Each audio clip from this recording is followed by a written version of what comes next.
ñu ànd ceeg Mamadou Mouhamed Ndiaye. jërë ngeen jëf juróomi nit ci net si ñu corona woon ci réew mi wér nañu libération mi xëy joxe xibaar bi fu wér la ko wekk ubbil journal bi ministre de la santé di Abdoulaye Diouf Sarr ba muy bilan démb ci cas coronavirus yam ci réew mi fa la waxee ñaar fukki nit ak ñaar yu ñu testé ci institut Pasteur ñaar yu ci amee coronavirus bi mu fekki fanweeri nit ak juróom benn yi ko amee woon lépp di fanweeri cas corona ak juróom-ñett waaye yàlla def na ci ñooñee am na ci ñoom juróom yoo xam ne faj nañu leen ba ñu wér mu des fanweeri cas ak ñett yu nekk ci traitement ci juróomi cas yooyee ñu faj ba ñu wér ministre de la santé xam le ne kenn ki mooy parental ñaari at bi ko bàyyam wàlloon ca Touba waa ji demoon ci hôpital Roi Baudouin bu Guédiawaye ak jabaram ji mu ko wàlloon wér nañu ñu fekki ñaari cas yi ñu njëkk a faj ci réew mi mu di doomi Angleterre bu jigéen bekk tubaab bi njëkk a dugal corona bi ci réew mi boo boolee lépp muy juróomi nit yu corona woon te ñu faj leen ba ñu wér docteur Aloyse Waly Diouf directeur de cabinet bu ministère de la santé doon it porte-parole kuréel gi ñu samp ci réew mi ngir xeex ak coronavirus bi di ñu wax ci l'observateur ne manees na am yaakaar ci ne fii ak fukki fan jàpp fukki fan ak juróom ak tan mën naa am ci yëf yi di coronavirus bi mu ne li ñuy jéem fi ñu nekk ni moo di fexe ba benn cas ba ñu jugeeti bitim réew di dugg ci réew mi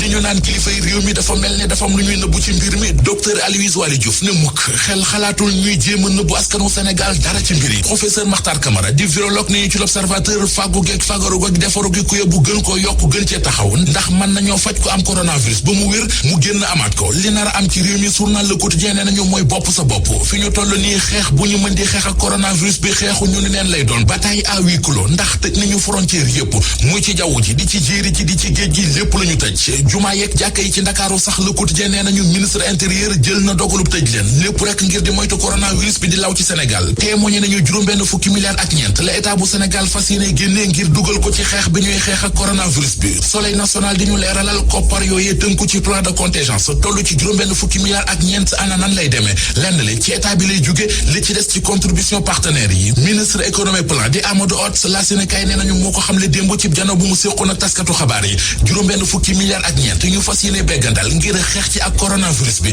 jëf jooje Sud Quotidien mi ngi ko tuddee plan Macky Sall La Tribune mel ne ku naan ñu ndax yàlla ne coronavirus bi ni mu lottali économie bi dafa dem sax ba jéggi dayo Covid-19 bi wàll na koom gi ba mu laati kaaf Aminata Touré njiital conseil économique social ak environnemental ne ci Vox Populi mbas mi ku koy caaxaane rek xamoo li xew dañoo war a fàggu fagaru geetaru ba dëgër taxaw xeex ak coronavirus bi jëlee ko fi bala muy yegg foo xam ne dafay ëppi loxo suur soo mel ne ku naan ñu bañ duree jàmm ndax ci jamono ji ñu déggee juróomi cas coronavirus ñu faj ci réew mi ba seeni borom wér fa la ñu déggee ci sous-préfet bu Ndam di Mansour Diallo mu ne moodu yi ñoo ngi wéy di ñibbisi di yoxosu di dugg Touba ci lu kenn yëgul sous-préfet bi ne ci Touba am na ay immigré yoo xam ne ñun ñoo dem fekk leen seeni kër génne leen jël leen yóbbu leen ñu quarantaine leen ci Vox Populi moom Mansour Diallo sous-préfet bu Ndam nañu fa te moodu yooye bu ñuy ñëw yoonu suuf yi la ñuy jël ba dugg Touba.